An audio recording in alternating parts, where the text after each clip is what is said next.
Champions ট্রফিতে Bangladesh participate করেনি, কিন্তু তারপর আমাদের সাংবাদিক গণমাধ্যম কর্মীরা গিয়েছিলেন ওখানে। বিইং আ ফুল মেম্বার আমাদের হয়তো বা করতে পারলে ভালো হতো, সেই অপশন থাকলে ভালো হতো। আমরা কিন্তু থার্ড লার্জেস্ট ভিউয়ার্স। সো আমাদের দেশ না খেললেও কিন্তু বিশ্বকাপ কিন্তু হচ্ছে, এবং আমাদের গণমাধ্যম কর্মীরা হয়তো সেটা আমাদের দর্শকদের কাছে উপস্থাপন করতে পারত।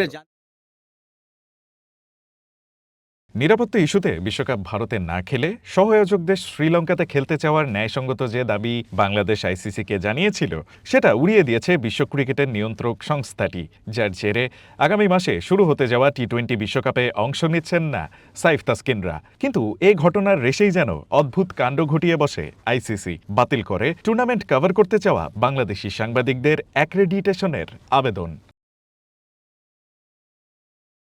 আইসিসির হঠাৎ এমন সিদ্ধান্ত অবাক করেছে বিসিবিকেও। সে বিষয়ে পূর্বাঞ্চলে সিসিডিএম চ্যালেঞ্জ কাপের উদ্বোধনী অনুষ্ঠানে এসে বোর্ডের কোর্স অফ অ্যাকশন এবং অবস্থান নিয়ে ভাবনা জানিয়েছেন বিসিবি মিডিয়া কমিটির চেয়ারম্যান আমজাদ হোসেন।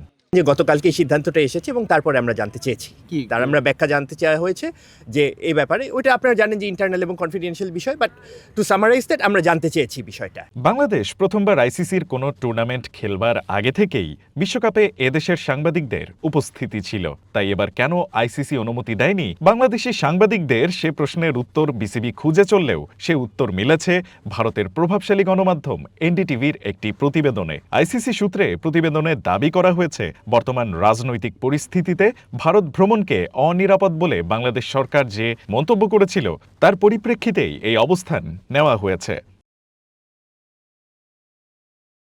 কিন্তু এবারে টি-20 বিশ্বকাপে ভারতের সঙ্গে আয়োজক দেশ হিসেবে আছে শ্রীলঙ্কার নাম, অথচ শ্রীলঙ্কায় হতে যাওয়া ম্যাচগুলোও কভার করার অনুমতি পাননি বাংলাদেশি সাংবাদিকরা। আর তাতেই আরেকবার স্পষ্ট হয়ে গেছে আইসিসি কতটা ভারতপন্থী সে বিষয়টা। যদিও শেষ খবর পাওয়া পর্যন্ত আইসিসির কাছে বিসিবি ব্যাখ্যা চাওয়ার পর বিশ্বকাপ কভার করতে অনুমতি পেতে শুরু করেছেন বাংলাদেশি সাংবাদিকদের কেউ কেউ। Rayan Ahmed, one sports desk.